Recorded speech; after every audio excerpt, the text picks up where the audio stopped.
नमस्ते, मेरा नाम आयुष है। आप विज्ञान पर दी लल्लन टॉप की स्पेशल सीरीज देख रहे हैं साइंसकारी के इस एपिसोड को सिप्ला ओमनी जेल ने स्पॉन्सर किया है। कोविड-19 के चलते दुनिया बंद पड़ी है। हम सबके शरीर अपने घरों में कैद हैं। नतीजा यह है कि बॉडी पेन के ज्यादा मामले देखने को मिल रहे हैं। इस दुनिया में पहले से ही गर्दन, कंधे और पीठ दर्द के बहुत सारे मामले हैं, लेकिन लॉकडाउन से इन केसेस के और बढ़ने की आशंका है। घर का काम संभालने वालों के ऊपर काम का बोझ बढ़ गया है। घर से ऑफिस का काम करने वाले अजीब तरीके से बैठ के काम कर रहे हैं। कोई लेट के काम कर रहा है, कोई कैसे भी काम कर रहा है। बच्चे और यंगस्टर्स जो हैं, जिनके स्कूल कॉलेज की छुट्टी हो गई है, वो मोबाइल स्क्रीन स्क्रॉल करे जा रहे हैं। ये मोबाइल वाले जीव तो खैर कीर्तिदान गढ़वी की वो गजल सुन के काम चला लेंगे कि ये दर्द तूने दिया है तो कोई बात नहीं, लेकिन आप हमारी बात भी सुन लीजिए, वो गाना भी सुन लीजिएगा। पहले हमारी ज़रूरी बात, क्योंकि ये दर्द सिर्फ लॉकडाउन की बात नहीं है, ये सिर्फ किसी चीज़ से जुड़ा हुआ नहीं है। ये उन चीज़ों को लेकर हमारी जो आदतें हैं उनका नतीजा है।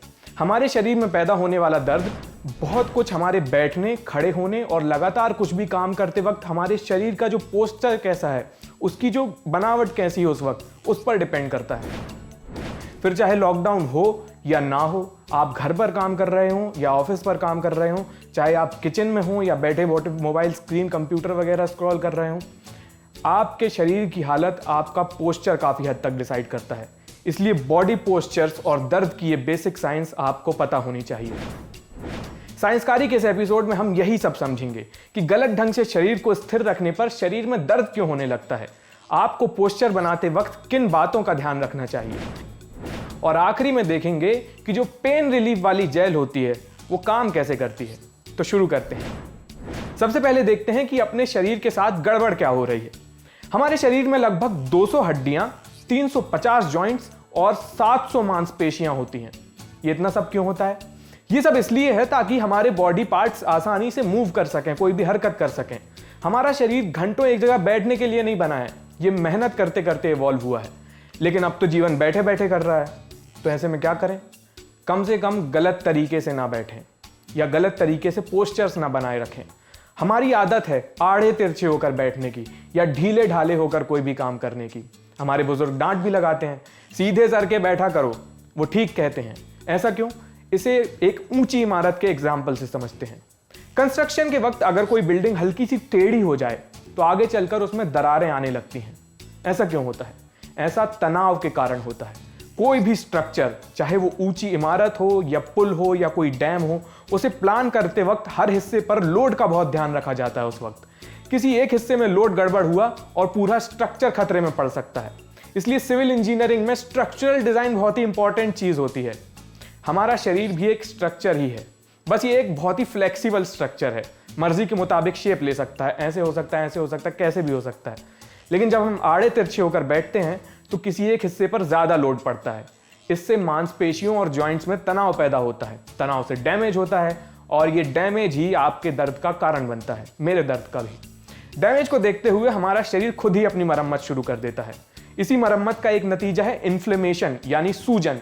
बॉडी के डिफेंस मैकेनिज्म के चलते जिन जगहों पर नुकसान होता है वहां खून और दूसरे बायोकेमिकल्स की मात्रा बढ़ जाती है, इसलिए वो हिस्सा सूज जाता है।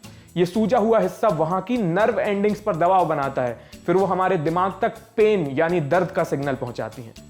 इस दर्द की नौबत ना आए इसलिए काम करने के सही तरीकों पर अध्ययन किया गया है, और इस अध्ययन से एक पूरा नया साइंस निकल कर आया है। इसका नाम है एर्गोनॉमिक्स। आसान भाषा में कहें तो शरीर को सीधे सर के रखने की साइंस। इसका जोर इस बात पर होता है कि बैठते वक्त या काम करते वक्त हमारा शरीर रिलैक्स और न्यूट्रल पोजीशन पर होना चाहिए। बहुत सारे जो ऑफिस हैं आजकल वो एर्गोनॉमिक्स को ध्यान में रखते हुए अपना फर्नीचर और बाकी चीज़ें डिज़ाइन कर रहे हैं। वैसे तो ये अपने आप में पूरा एक सब्जेक्ट है, लेकिन हम आपको इसके 2 बेसिक थंब रूल्स बताएंगे जो किसी भी जगह पे, किसी भी एनवायरनमेंट में आपको ध्यान रखनी चाहिए। पहला, गर्दन सीधी होनी चाहिए। इसका मतलब स्क्रीन जो है वो आपकी आंखों के ठीक सामने होनी चाहिए, चाहे वो कंप्यूटर स्क्रीन हो या फिर मोबाइल की स्क्रीन, जिसके सामने आप घंटों बैठे बिताते हैं। दूसरी चीज, झुकना नहीं है। बैठते वक्त पीठ को थोड़ा सीधा रखिए, हल्का सा पीछे टिककर बैठिए। इससे क्या होगा कि आपकी पीठ और कूल्हे यानी जो हिप्स हैं दोनों पर कम बोझ पड़ेगा। अगर आप पोंछा लगा रहे हैं तो कोशिश कीजिए कि लंबे हैंडल से खड़े होकर पोंछा लगाएं, क्योंकि आप बैठकर झुककर पोंछा लगाएंगे तो ज्यादा चांस है कि आपका तरीका गलत ही होगा और वो तनाव पैदा करेगा। तो ये 2 बातें हैं जो आपको ध्यान में रखना बेहद जरूरी है। मतलब बहुत ही ब्रीफ में आपको बताया है, लेकिन इतना भी काफ़ी नहीं है। इसके अलावा एक्सरसाइज बहुत ज़रूरी है। एक्सरसाइज से हमारे शरीर के हिस्से मजबूत होते हैं। ये सब करना चाहिए, लेकिन बहुत लोग नहीं करते। फिर किसी की पीठ पर आती है, किसी की गर्दन पर आती है, किसी के कंधे पर आते हैं। अक्सर ऐसे दर्द से छुटकारा पाने के लिए लोग जेल का इस्तेमाल करते हैं, लेकिन ये पेन रिलीफ जेल आखिर काम कैसे करती है, इसे भी जान लेना चाहिए। जेल है ना, वो भी अलग अलग टाइप की होती है। कुछ सिंपल हीट बेस्ड जेल्स होती हैं, कुछ दूसरी होती हैं। हीट बेस्ड जेल्स को आप लगाएंगे तो उससे गर्मी पैदा होगी और कुछ देर के लिए दर्द से राहत मिल जाएगी। लेकिन कुछ डाइक्लोफेनेक जेल्स भी होती हैं। हम ओमनी जेल के एग्जांपल से डाइक्लोफेनेक जेल्स का कॉम्पोजिशन समझ लेते हैं। इसमें 4 मेन चीजें होती हैं: डाइक्लोफेनेक, मेंथॉल, मिथाइल सैलिसाइलेट और लिंसीड ऑयल। ये सब सूजन को कम करने का काम करते हैं। इस डाइक्लोफेनेक बेस्ड जेल में सबसे जरूरी चीज जो होती है वो होता है डाइक्लोफेनेक। जब आप दर्द या सूजन वाली जगह पर ये जेल लगाते हैं तो डाइक्लोफेनेक स्किन के अंदर चला जाता है और वहां जाकर ये एक खास तरीके के एंजाइम को ब्लॉक कर देता है। वो एंजाइम जो आपके लिए इन्फ्लेमेशन के लिए जिम्मेदार होता है। ये एंजाइम ब्लॉक होता है, सूजन कम होने लगती है और इसके कारण आपके दिमाग तक जा रहे पेन के सिग्नल्स कमजोर पड़ने लगते हैं। आपको थोड़ी राहत मिलती है, आप आराम कर पाते हैं।